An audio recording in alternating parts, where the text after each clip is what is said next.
Ngayon no, mga kababayan, meron tayo ditong video. Kumamarapati lang po Meron po tayo ditong video na nanggaling po sa Ted Filon, mga kababayan.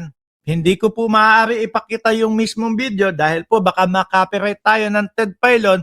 Ang gagawin ko po, makikita nyo ako, pero yung video maririnig nyo sa background po. Ito po ay pag-uusap ni Ted Filon at ni Attorney Powa na isa sa lawyer yata ni Vice Presidente. Hindi ko sure kung lawyer siya, kung kasama siya, kung pinayagan. Kasi nga, di ba, merong issue din dyan. Tungkol doon sa 16, 18 na mga lawyer ng Vice Presidente. Ulitin ko po aalisin ko yung video pero maririnig ninyo po yung kanilang pag-uusap. Attorney, kumamarapati lang po ninyo ha. Kayo po'y maaaring sumagot, pwede rin pong hindi, igagalang po. Ngayon, tatanungin ko kayo. Naririnig nyo po ba kahit hindi nyo nakikita yung mismong video?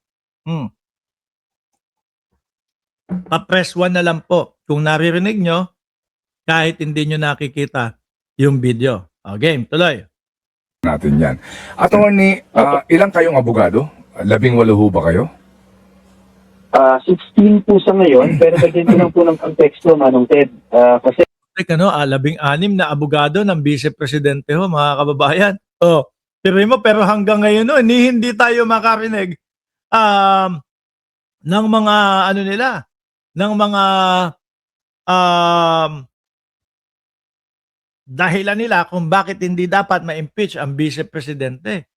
O depensa nila. lumalabas para ang dami-dami naming abogado, no? Kaya po umabot ng 16 yan kasi we're working with law firms, no? Kumbaga, for example, ako may sarili akong law firm ko, and then yung Fortuna Arbasa, which is really the lead law firm, here, we engage them. We are collaborating with. Ako, syempre, kahit naman nag-work kayo sa mga law firms, yung iba dyan, mga abogado, tatanggihan. Ako, mukhang talo tayo dito Ako, mukhang makakasama sa bilang ng pagkatalo natin ito. Ayoko na, hindi ako sasama dyan. Di ho ba, mga kababayan?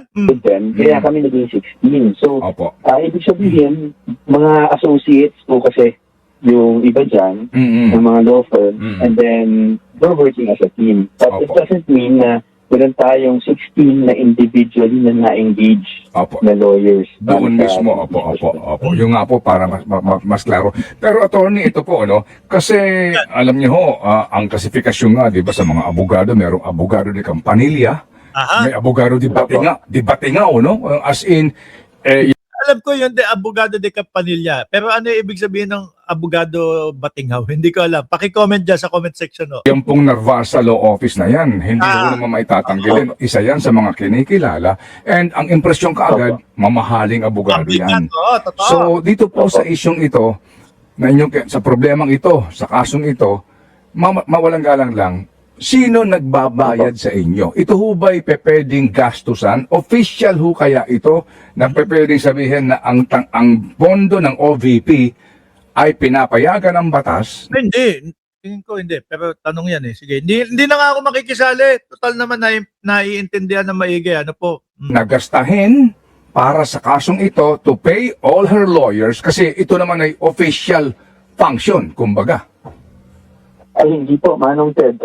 Again, I cannot, because of any client privilege, at siyempre ethical reasons, we cannot disclose kung ano yung. Makikipa lang ako. So, ibig sabihin, hindi galing sa pondo ng Office of the Vice President yung ibabayad doon sa mga abogado.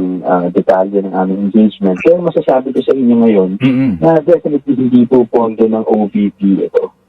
Dahil ang kaso, kahit na in relation to your office, is personal to the Vice President, as the digital officer. So, hindi po pondo ng OVP or pondo ng gobyerno kung meron mang binabayad sa mga abogado. Opo. Tuho ba kayo? May tinatanong, nakita nyo, if I'm done na daw po, bakit hindi ka pa nagpapalit ng damit?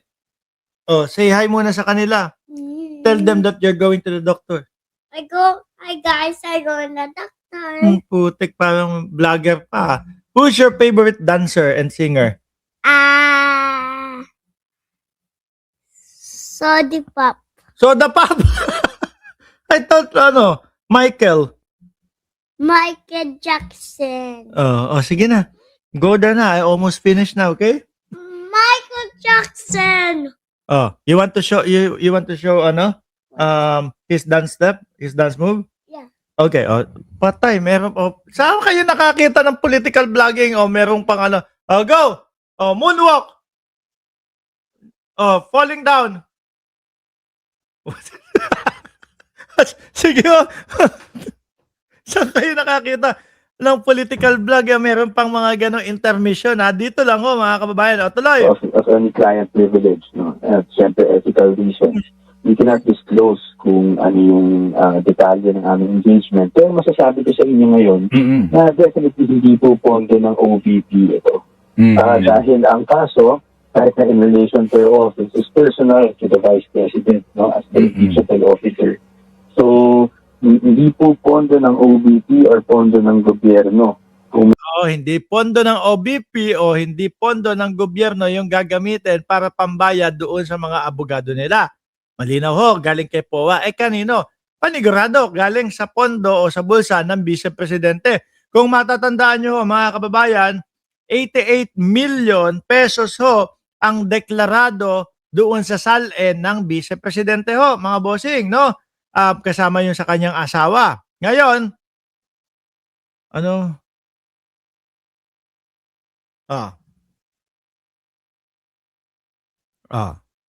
Diba?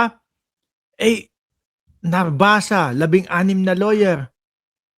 Kung tagi 1 milyon lang mga boss Chipamos, maliit, maniniwala kayo, maliit yung 1 milyon kada ulo ng lawyer para sa acceptance fee niyan. Di ba?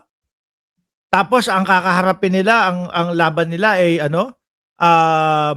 impeachment ng Vice Presidente. Tapos pag binasa mo pa kung ano yung mga nakapaloob doon sa impeachment na yon, kasama doon mga kababayan, yung pagbabanta sa buhay ng presidente. Tingin nyo, 1 milyon kada ulo, papatusin ng mga lawyer yan.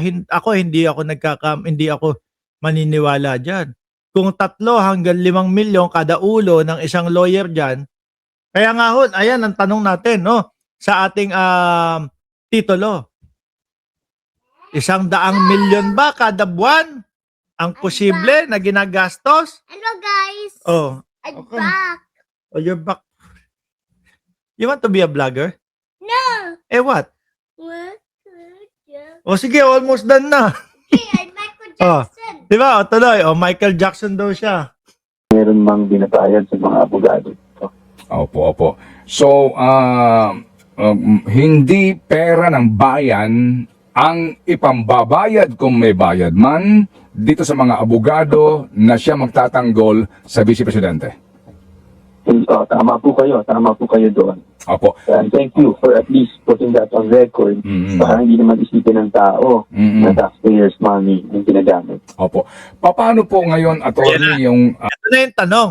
naunawaan namin yung confidentiality na yan between your client and itong mga abogado niya, na naman itong mga pwede magpakalat na naman na mga kalaban ng bise na tayo hindi naman hindi naman tayo kalaban ng Vice Presidente talaga.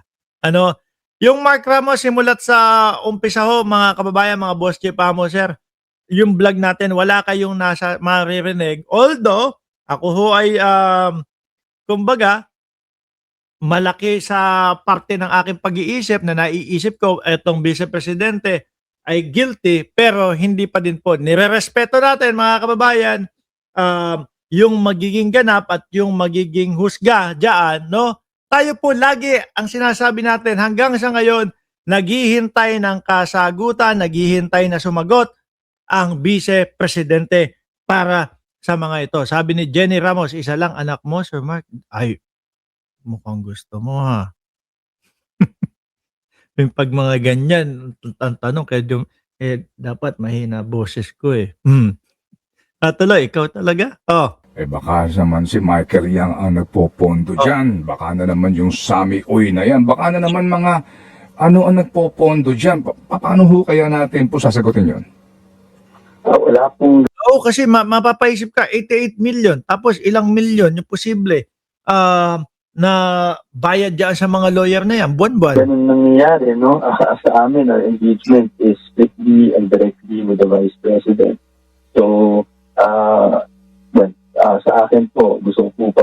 namin yan. Siyempre, hindi natin may iwasan na maraming bandits, maraming magkakalat ng mga chismis. Pero sa amin, ay Mga nagkakalat ng chismis, okay, naintindihan ko yon, chismis for them. Pero yung kasi eto, ang pag-uugatan niyan mga bossing, yung dating mga sinasabi ni Antonio Trillanes na meron daw pumapasok na di umano mga 2 billion doon sa mga bangko na ayaw pabuksan, ayaw pakita ng mga Duterte, ni Sara at ni dating Pangulong Duterte. So yan, dyan po nag-uugat mga boss chief mo sir, yung mga maisip na baka itong mga pondo, lalo na ipambabayad doon sa mga lawyer ay galing sa mga di umano na sinasabi ni Trillanes na Lord, ng ipinagbabawal na gamot daw ho. I deny any payment or whatsoever kung meron man being received on any third party. It will be the Vice President in her own personal capacity. Okay, sige po. So again mga kapatid, kaya ho kami nang tatanong nito, parang ho mismo masagot ni Attorney Powa, lalo na po doon sa gagastusin ni Vice Presidente sa kanyang legal bills. Ang dami kasi, 16 talaga. Pero ho, mga kababayan, sabi ko nga ho sa inyo, kung ako ang malalagay sa sitwasyon ng Vice Presidente at alam ko lahat, mga boss chief sir, no? At alam ko lahat yung mga pangyayari. Kasi baka sabihin ko, ako na lang siguro magtatanggol sa sarili ko. O baka isa, okay na yan, di ba? Kaming dalawa ni Attorney Panela. O yan yung lawyer kasi namin. Family lawyer namin yan. Ilang kaso ang hinahawakan sa amin? 4 yata. No? 4 na kaso. May kinasuhan yung misis ko na ano tawag doon? Yung mga nagbebenta ng lupa. O yun, may kinasuhan. No? Kinasuhan niya yung RAC. Uy, RAC! Diyan sa Antipolo. Shout out sa inyo. Wag niyo na daw Wag niyo na daw kontakin yung misis ko. Rekta na daw po kayo doon sa abogado namin na si Attorney Panela. O yan. O kaya sagutin niyo na lang daw sa korte. Tapos ako, meron akong mga ikinaso din doon sa mga dating mga kaibigan na nako, o yan. Hindi ko na iisa-isain ho, mga kababayan. Tuloy. Mahirap mahal ang lawyer. Kasi po, may gastos ito. Hindi ho maitatanggi yan, may gastos po ito. Oo. Ay, Attorney, hinihintay ko yung sagot. Napindot ko pala, na-off ko pala. kung mamarapating lang po ninyo, ha? Kayo po'y maaaring sumagot, pwede rin po hindi, igagalang po natin yan.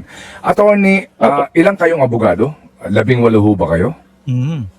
16 po sa ngayon, pero bigyan ko lang po ng konteksto, Manong Ted. Kasi lumalabas para ang dami-dami na Ho mismo masagot ni Attorney Powa, lalo na po doon sa gagastusin ni Vice Presidente sa kanyang legal bills. Kasi po, may gastos ito. Hindi ho maitatanggi yan, may gastos po ito.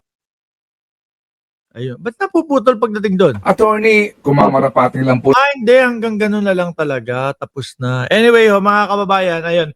Kailangan ko ng dalhin sa ospital yung anak ko. May check-up siya. Ano po, mga boss chief sir. Hindi yung broker.